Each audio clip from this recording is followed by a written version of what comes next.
제가 읽겠습니다. 너희는 세상의 소금이니 소금이 만일 그 맛을 잃으면 무엇으로 짜게 하리요? 후에는 아무 쓸모없이 다만 밖에서 버려져 사람에게 밟힐 뿐이니라. 내가 너희에게 이르노니 너희 의가 서기관과 바리새인보다 더 낫지 못하면 결코 그 천국에 들어가지 못하리라. 아멘. 아멘. 성경 해석학을 이론으로 설명할 수도 있고, 또 제가 하는 것처럼 실전으로 설명할 수도 있습니다. 성경 해석학은 결국 문해력입니다. 정밀한 글 읽기입니다. 왜 정밀하게 읽어야 되는가? 칸트나 공자의 글도 읽어보면은 어렵습니다. 그렇지만 목숨 걸고 읽을 필요는 없습니다. 왜냐하면 사람이 쓴 글이기 때문에 거기에는 그게 정답이라고 번제할 수도 없고 본인도 알지 못하는 것을 이야기할 수도 있고 그러니까 뭐 목숨 걸고 읽을 필요는 없습니다. 그렇지만 성경은 하나님의 말씀입니다. 이것은 하나님이 원저자이시고 이것은 완전한 말씀이고 이것은 영원한 생명과 관계된 말씀입니다. 그래서 이것은 목숨 걸고 읽어야 됩니다. 목숨 걸고 공부해야 된다는 말씀이죠. 성경은 읽으면 읽을수록 그 아름다움이 절정에 있음을 압니다. 어떻게 이렇게 글을 썼을까? 그 아름다움이 세상의 어떤 글과는 비교할 수 없는 그런 아름다움이 성경 전체에 충만하게 들어 있습니다. 그리고 그 의미가 우리가 기독교인이라서 그런 게 아니고 기독교인이어서 그렇게 보이기는 하지만 정말 심오합니다. 말할 수 없이 심오함이 들어 있습니다. 아름다움과 심오함 그리고 굉장히 난해합니다. 칸트나 공자의 글도 어렵기는 하지만 그것과 비교할 수 없을 정도로 완전한 방식으로 난해합니다. 사람의 글 쓰기는 불완전할 수 있죠. 불완전하겠죠. 그런데 이것은 하나님의 글쓰기입니다. 그러므로 완전하면서도 대단히 어렵습니다. 아름답고 심오하고 난해하기 때문에 그래서 이것을 정밀하게 목숨 걸고 읽어야 합니다. 그 가운데에서 성령님의 도우심으로 깨달아지는 것, 그것이 성경 해석의 원리이지요.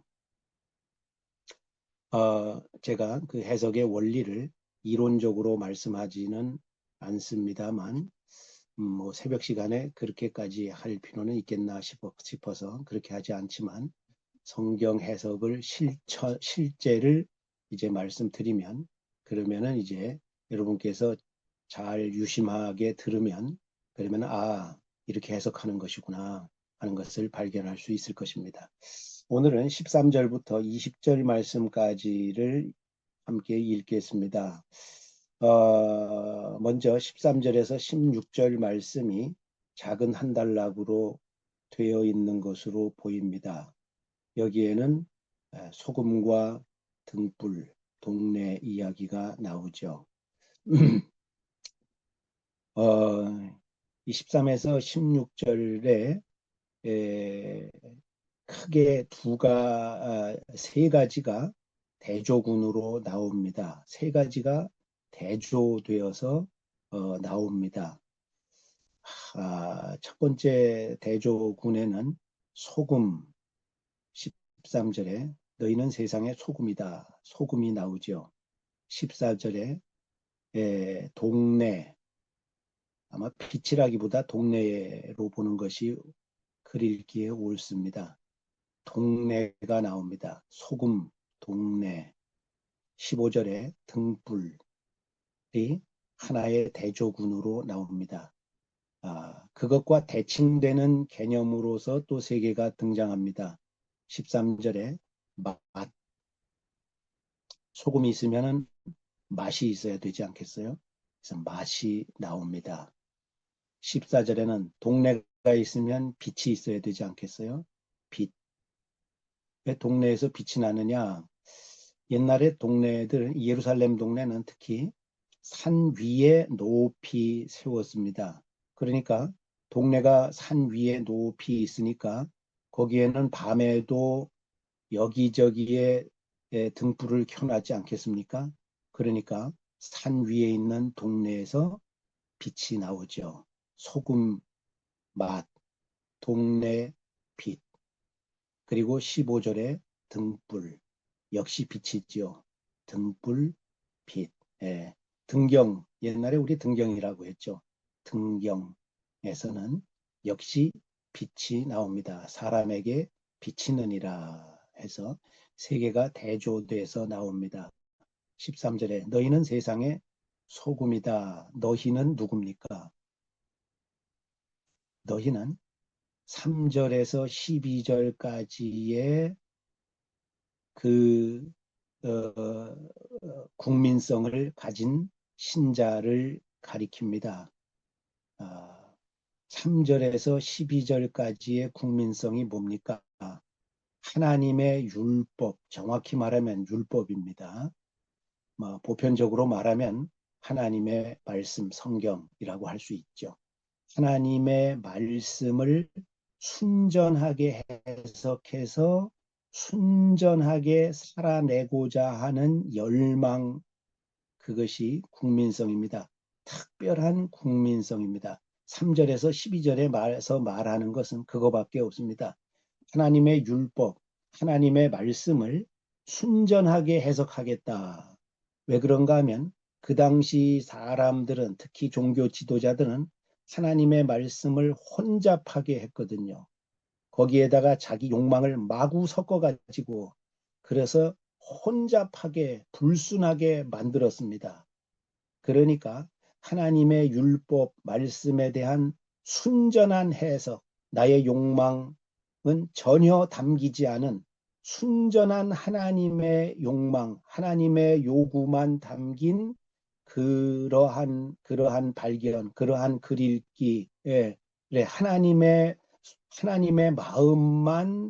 마음만 간파하겠다 하는 그러한 해석이 이 당시로는 절대적이었습니다. 오늘날은 안 그렇습니까?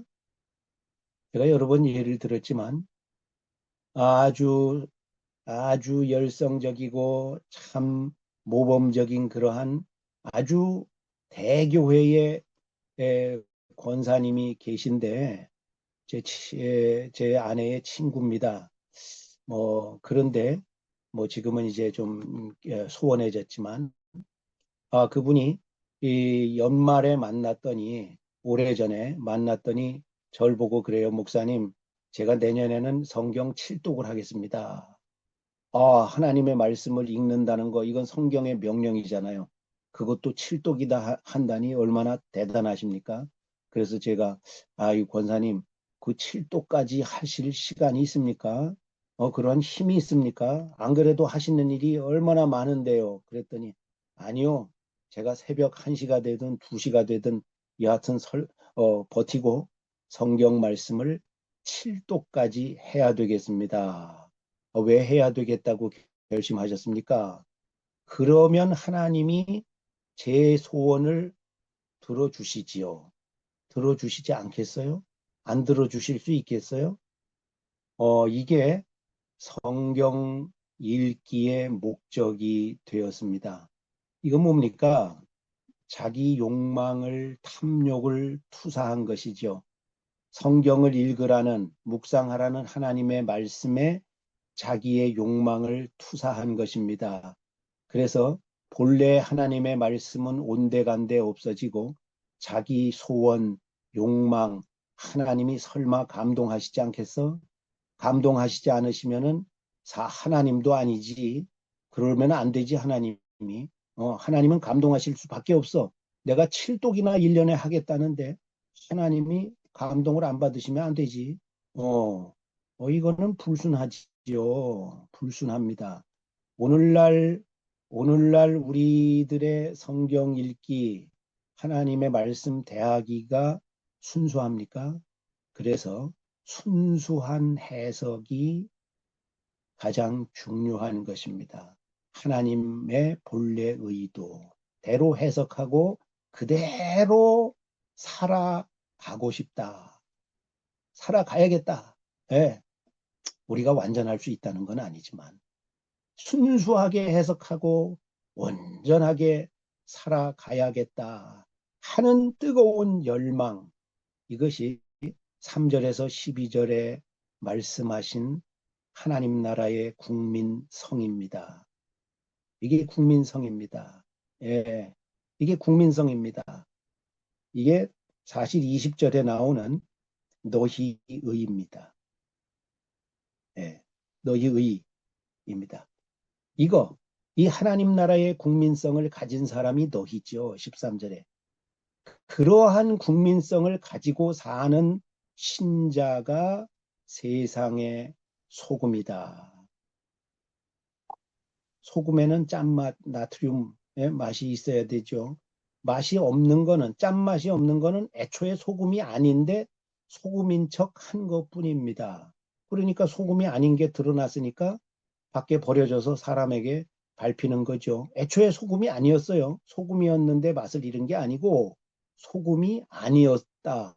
그런데 그런데 그 정체가 드러났다는 걸 예수님이 13절에 이런 식으로 표현하신 것 뿐이죠. 소금이 맛을 잃을 수는 없습니다. 소금의 맛은 뭡니까? 금방 말씀한 그 국민성. 하나님의 말씀을 순전하게 해석해야겠다. 내 욕망을 투사하지 아니하고 순전하게 하나님의 원래 의도대로 해석해야겠다. 그래서 최대한 그 말씀대로 살아드려야겠다 하는 것이 그 맛입니다. 그 맛. 다른 것일 수 있습니까? 이 짠맛이 뭐겠습니까? 문맥에서 다른 것일 수 있습니까?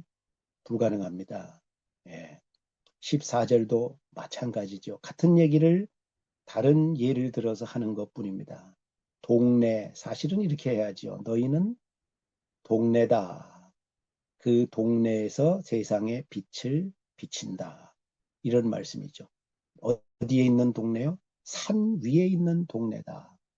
너희가 누굽니까? 산 위에 있는 동네입니다. 어떤 사람들이? 그 국민성을, 하나님 나라의 국민성을 가진 사람들이 산 위에 높이 세워놓으신 동네입니다.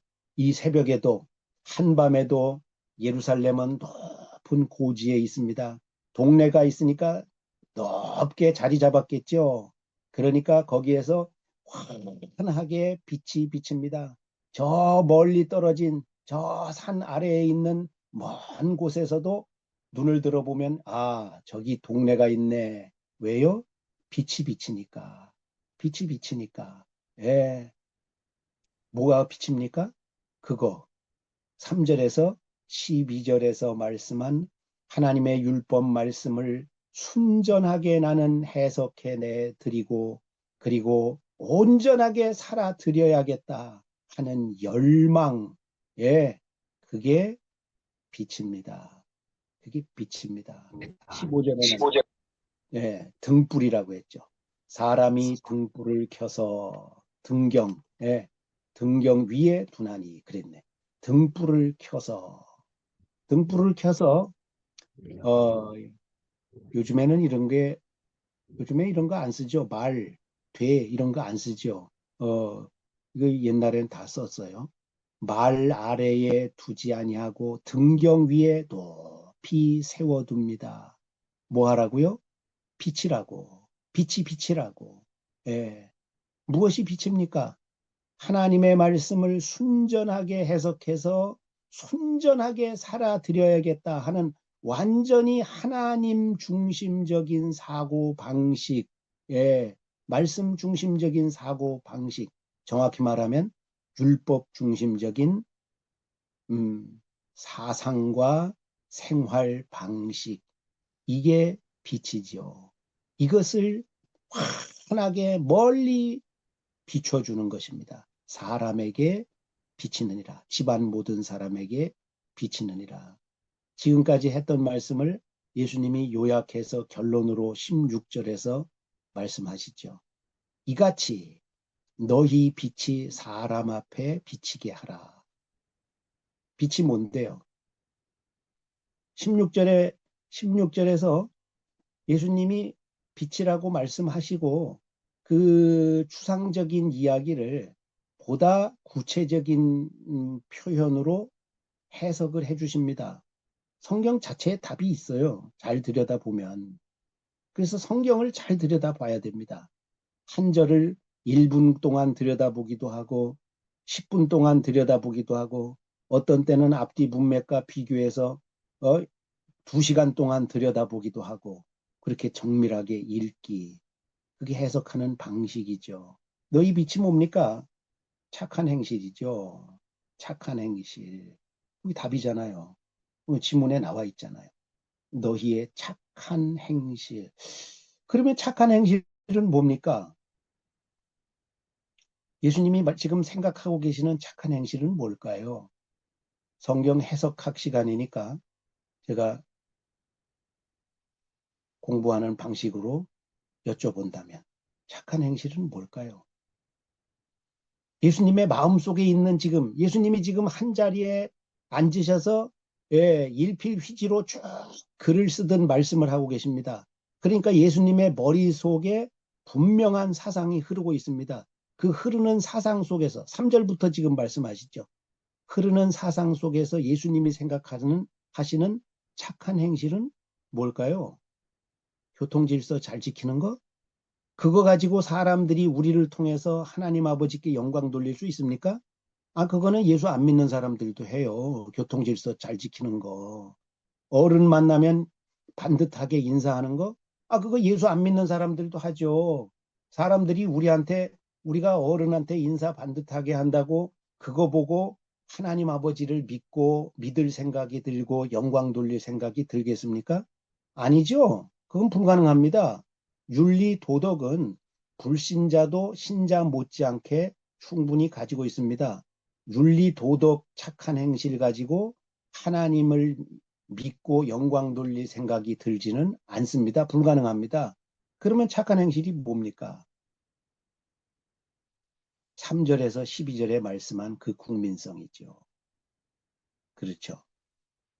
이렇게 성경을 해석하는 겁니다. 이게 성경 해석 학의 실예입니다. 이렇게 해석하셔야 됩니다. 예, 국민성입니다. 천국 국민의 국민성. 국민성이 뭔데요?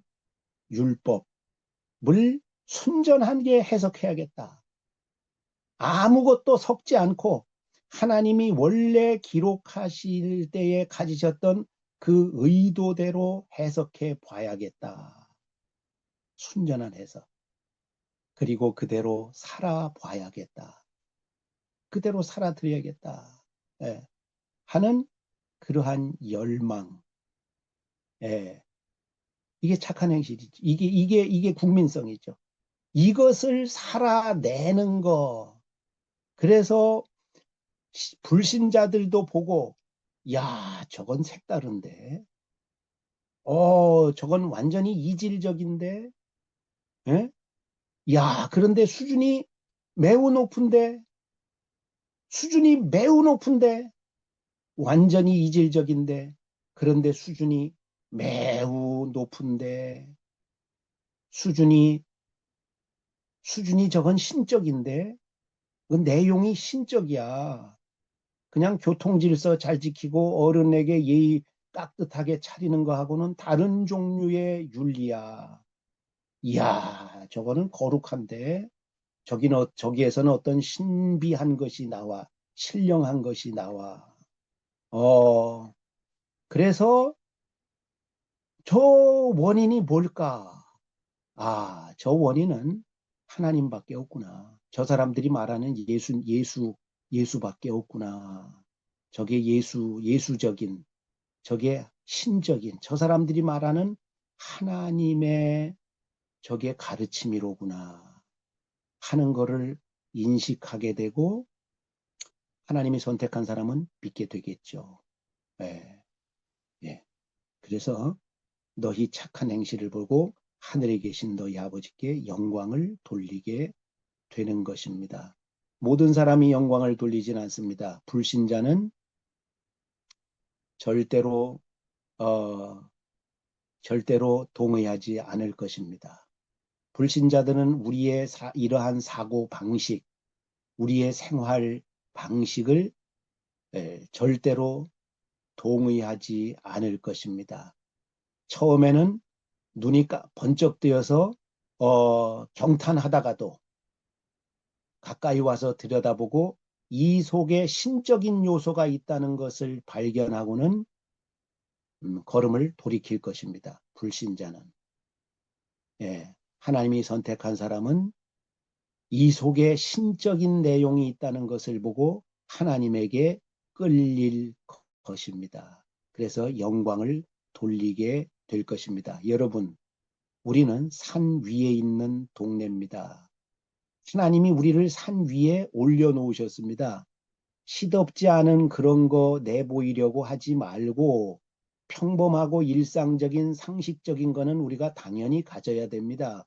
교통질서 잘 지키고 어른에게 깍듯한 상식적인 도덕윤리 당연히 가져야 됩니다. 그 위에 신적인, 율법적인 하나님의 말씀에 에서 나오는 순전한 해석에서 나오는 그러한 신적인 윤리, 그러한 신적인 순수한, 신비로운, 고상한, 완전한, 정결한 그러한 윤리, 그러한 사상, 그러한 것을 드러내 보여야 됩니다. 우리는 산 위에 있는 동네거든. 하나님이 높이 올려놓으셨거든요. 내려갈 수 없습니다. 하나님이 등경 위에 올려놓으셨거든요. 어차피 내려갈 수 없어요. 거기에서 지저분하고 더러운 그름을 여기 15절에 등불을 켜서 등경 위에 둔다. 옛날 등불은 그거 심지가 좋지 않고 기름이 좋지 않으면은 그러면은 거기서 매연이 막 나왔어요. 끓음이 나왔다고요. 아 그래가지고 이게 빛인지 어둠인지도 구분이 잘 안 되고 한참 비춰놓으면 켜놓으면은 사방이 다 시커멓게 되고 그름 때문에 그러지 말고 그러지 말고 분명한 빛을 예, 내려갈 수 없어요. 포기할 수도 없어요. 그러니까 어차피 우리는 산 위에 올려졌고 등경 위에 올려두셨으니까 거기에서 이왕이면은 아주 명료한 그러한 빛을 비춰야 됩니다. 예, 천국의 국민성 3절에서 12절이 말하는 17절부터 20절도 해석해 보십시다. 예수님이 이제 구체적으로 지금까지 말씀하셨던 것을 구체적으로 이제 한 군데로 모으십니다. 예수님이 계속 말씀해 오신 3절부터 여기까지 말씀해 오신 그 핵심 국민성의 요체가 뭐냐, 내가 말하려고 한 그 핵심이 뭐냐 하는 것을 이제 결론을 내십니다. 그 핵심이 뭐였습니까? 예수님이 말씀하시는 게 17절부터 뭐라고 말씀합니까? 율법 선지자 17절. 18절에 율법의 1.1회, 19절에 이 계명, 예, 율법이나 선지자라는 말은 같은 표현입니다. 율법이나 선지자라는 말은 중의 표현입니다. 같은 이야기를 동의 대꾸법으로 말을 하신 거예요. 왜냐하면 율법을 기록한 사람들이 선지자잖아요. 율법이 따로 있고 선지자가 따로 있는 게 아니고 율법을 기록한 사람들이 선지자입니다. 같은 이야기를 두 가지 어휘로 반복해서 말씀하는 것뿐이죠. 그 율법을 말을 하는 거예요. 예수님이 17절 내가 율법을 폐하러 온 게 아니다. 오히려 그걸 완전하게 살아내려고 온 것이다. 18절 율법의 1점이라도 다 이루어질 것이다. 율법. 19절 이 계명 중에 지극히 작은 것 하나라도 다 행하며 가르치는 사람이 너희가 돼야 된다. 9절. 그렇죠. 그러니까 3절부터 16절 사이에서 예수님이 진정한 신자에게 당부하시고 맡기신 것을 구체적으로 아주 쉽게 모두가 아는 그것으로 결론을 내십니다. 율법이다. 율법이다. 좀 더 넓은 표현으로 하면 성경이다. 그렇게 말씀해도 되겠죠. 같은 얘기를 반복하는 거 아닙니까? 목사 보고 왜 같은 얘기를 자꾸 반복하느냐? 아니요. 예수님이 자꾸 반복을 하셔요. 예수님이 같은 얘기를 자꾸 반복하셔요. 그러니까 목사는 예수님보다 한 10배는 더 반복해도 되지 않겠어요? 해설을 해줘야 되니까. 그렇죠. 자, 17절. 율법을 완전하게 하려 오셨다. 완전하게 한다는 말은 무슨 말씀일까요? 불완전하니까 그것을 예수님께서 완전하게 하신다. 많은 학자들이 그런 식으로 해석을 합니다. 그래서 지난 시간에도 말씀한 듯한데 예수님의 율법은 구약의 율법보다 더 어렵다라고 말을 하는 학자들이 있고 또는 새롭다, 전혀 다른 이야기다라고 말을 하는 학자들, 목사들도 있습니다. 천만의 말씀이요. 앞뒤 문맥을 읽어보십시오. 그렇지 않아요. 이게 구약의 율법은 불완전하기 때문에 내가 뭔가를 새롭게 또는 뭐 보완해서 제시한다. 그런 이야기가 절대로 아닙니다. 18절에 보면 그렇잖아요. 율법은 1점 위례이라도 변경되지 않는다는 거예요. 1점 위례이라도 뭐 수정 보완할 필요가 없어요. 수정 증보할 필요가 없어요. 율법은. 1점 위례도 수정 증보할 필요가 없어요. 그러니까 율법 자체는 완전해요. 그러면 완전하게 한다는 말씀이 뭐겠습니까? 18절 끝에 다 이루리라. 다 이루리라. 예수님도 천국 국민성을 그대로 가지고 계신 거예요. 하나님의 율법을 순전하게 해석해서 온전하게 살아드리겠다. 다 이루겠다. 예수님 당시에 아까 제가 어떤 권사님 예를 들었지만 말이죠. 예수님 당시에도 그랬어요. 불순하게 자기 욕망을 성경에다가 투사해가지고 그래서 그것을 막 믿고 아멘하고 붙들고 나가고 열성을 부린 거예요. 열성을 부린 거예요. 그런데 예수님께서 그것을 바로잡아야겠다. 이거 아니다. 하나님의 말씀을 순전하게 회복시켜야겠다. 새로 말하는 게 아니고 하나님의 말씀의 순전함을 회복해야겠다. 순전하게 해석해야겠다.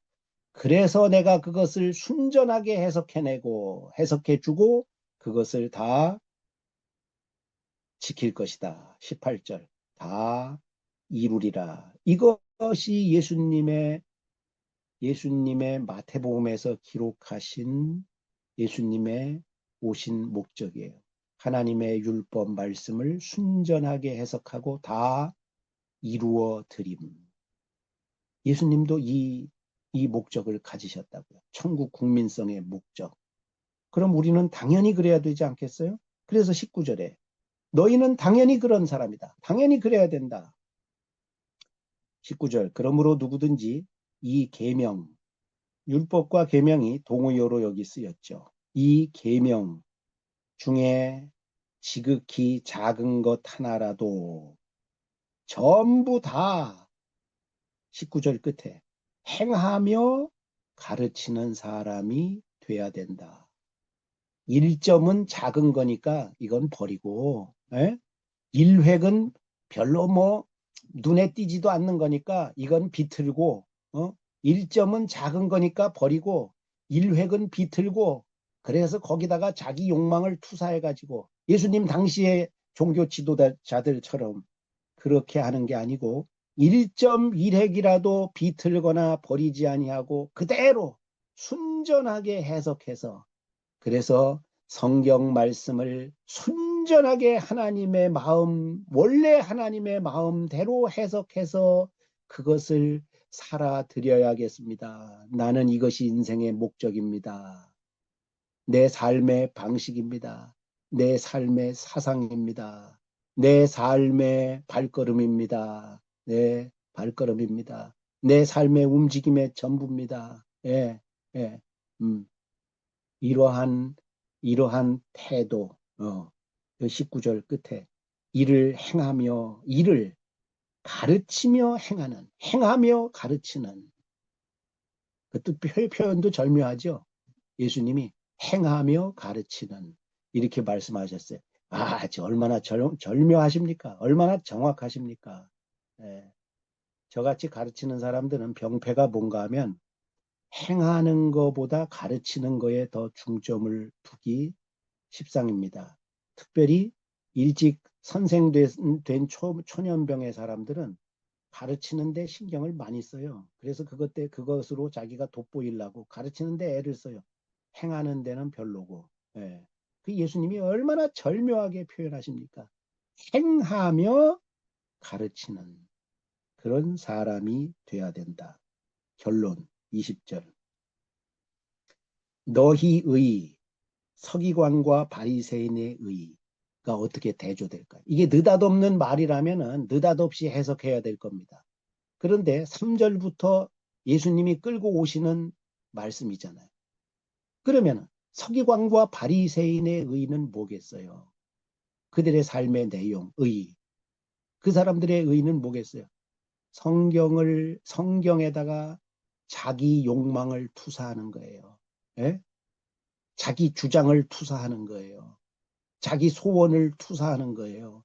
그래서 1점은 제거해버리고 1획은 비틀어버리고 그렇게 되는 거예요. 그렇게 해서 살아가는 것을 그 사람들은 의라고 생각을 하는 거예요. 그럼 너희 의는 뭡니까?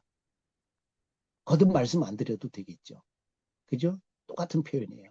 너희 의가 서기관과 바리새인의 의보다 더 나아야만 된다. 낫다는 거는 그러니까 순종의 분량이 바리새인과 서기관보다 더 많아야 된다. 이런 뜻은 아니겠죠. 당연히 문맥상. 그런 뜻은 아니겠죠. 그렇죠. 예. 순종의 분량이 더 많아야 된다. 뭐 그런 뜻은 절대로 아닙니다. 그럼 질적인 이야기를 하겠죠. 너희의 의는 지금 오늘도 10번이나 더 말씀드렸던 그거. 예. 그거. 너희의 의. 그런 너희의 삶의 방식. 예? 그거. 이것이 서기관과 바리새인들이 이 하나님의 말씀에 대해서 가지고 있는 사고, 삶의 방식과 확연히 다르죠. 더 낫다 그랬는데 이건 더 나은 정도가 아닙니다. 완전히 다릅니다. 완전히 다르기 때문에 더 나은 것입니다.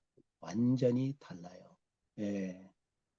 이 사람이 천국에 들어가는 사람이다. 이 사람이 신자라는 말이에요. 그러니까 서기관과 바리새인처럼 이러한 방식, 사고방식을 성경을 가지고 이러한 사고방식을 가지고 있는 사람은 신자가 아니라는 말이죠. 천국에 못 들어간다는 이야기잖아요. 결코 천국에 들어가지 못하리라. 천국에 못 들어간다는 이야기예요.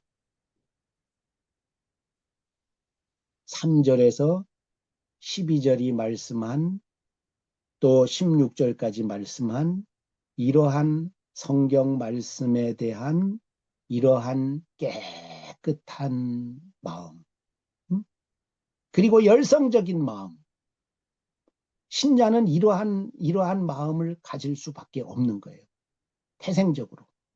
이 사람은 신자고 성경을 뒤트는 사람은 신자일 수가 없다. 그가 말로 뭐 신앙 고백을 하든 주여 주여 나보고 주여 주여 하든 뭐 이런 일 저런 일 했습니다 하든 신자일 수 없다. 신자일 수 없다. 기도하겠습니다. 하나님 우리 아버지, 오늘 마태복음 13장에서 5장 13절에서 20절 말씀을 함께 읽어 보았습니다.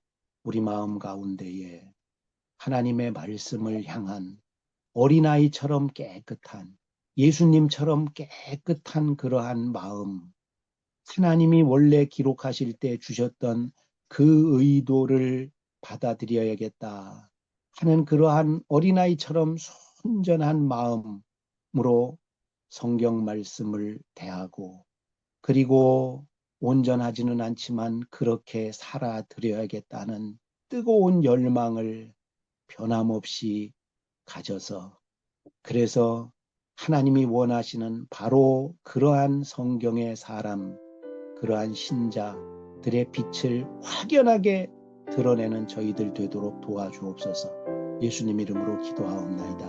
아멘.